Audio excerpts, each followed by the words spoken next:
Impact segment tonight, giving President Trump a fair hearing. As you know, some on the left are not doing that, claiming his presidency is illegitimate. Joining us now from Washington, Jonathan Turley, teaches constitutional law at George Washington University. So you've been critical of the de-legitimizers. Why? Well, I think that there is an effort, a concerted effort, to create some type of political mythology to suggest that President Trump is some type of pretender in office. And I think that's a dangerous thing. You know, my house was filled with friends and family that came to protest the inauguration, and I didn't join them, nor did my kids. Because I've taught them that, you know, the 4th of July is an important holiday, but it was basically a declaration to a foreign leader. The inauguration day is far more important, because that's where we keep a promise to each other, that even when we're divisive, even when we're hateful in elections, we come together on that day every 4 years, and we affirm what's really a leap of faith under our system. And to see all of those members of Congress boycotting this inauguration, I thought was shameful. You know, now, what do you think is driving, they have named it now, the Trump derangement syndrome? What is driving that? Well, I think part of it is that there's a lot of folks in this town that want to redirect a lot of this anger. You know, the Democrats helped bring about this election as much as Donald Trump did. You know, they didn't look at polls that said that people wanted a anti-establishment figure. They didn't look at polls showing that Hillary Clinton had record negatives. They pushed through her like she was the anointed candidate for the Democratic Party. They steamrolled Sanders. The result should not surprise many people, but there's a lot of folks that want to suggest, look, it wasn't us, it wasn't our message, it wasn't our choices. Much of that same leadership is still in place.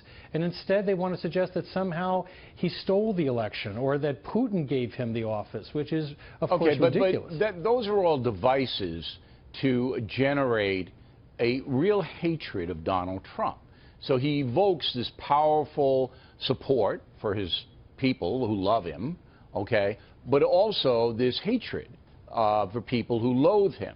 And I'm wondering what drives the loathing. Is it any one thing? Is it his personality? Is it a stance on an issue? What do you think it is? No, I think that's what's so dangerous about this, is that there is this disconnect from reality as people create this mythology of just total hate.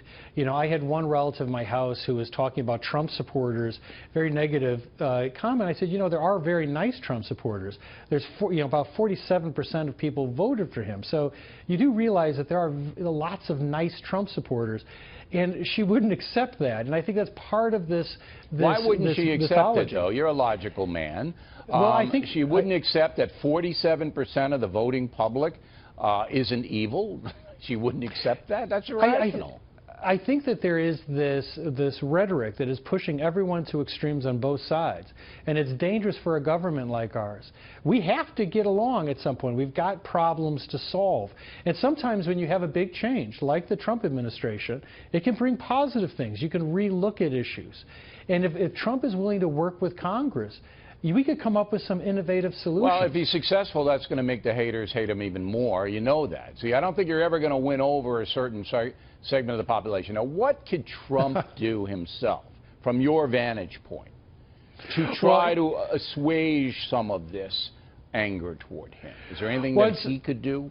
In some ways, he benefits. I always tell my wife that the success of our marriage is due to the fact that I lowered her expectations so much that I've surpassed them every day. Trump may have that advantage. The expectations are so low. If he does anything but a nuclear strike in the first 3 weeks, a lot of predictions are going to be wrong. I think that he could show that it's possible to come up with new ideas. I thought it was interesting when he talked about inner cities and said, you know, I know that these are Democratic strongholds, but it hasn't really worked out that well. No, it hasn't. No, if he sends the troops into Chicago, by the troops I mean federal agents and federal attorneys, that might go a long way in showing people that he does care about it. Well, also, I think that he needs to look at more innovative solutions and new ways of looking at those problems. Well, he's certainly taken a lot of action. I don't know how innovative it is, but it's certainly definite. Professor, we appreciate your point of view. Thank you.